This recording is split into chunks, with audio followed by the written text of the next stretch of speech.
Ujang, warga Jalan Wahid Hasim, Seberang Ulu 1 Palembang, babak belur dihakimi warga di Pasar 16 Ilir saat kepergok mencopet pengunjung pasar yang ternyata istri polisi. Tersangka kemudian diamankan dari amukan warga oleh polisi. Cara tersangka melakukan pencopetan masih dengan cara lama, dengan mendekati korban dan diam-diam mencoba mengambil barang korban. Sayang, aksinya terlihat korban.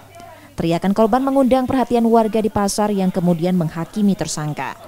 Mengamankan pelaku, kita kenakan pasal 362, 363 KUHP karena korban pada saat belanja di pasar 16, dia tahu dompetnya ada yang mengambil, membuka, dia langsung berteriak dan langsung diamankan pelakunya di kami untuk kita proses.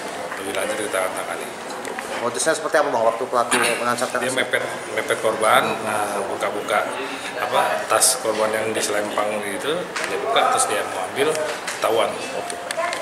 Kini tersangka diamankan dan ditahan di tahanan Polrestabes Palembang untuk proses hukumnya.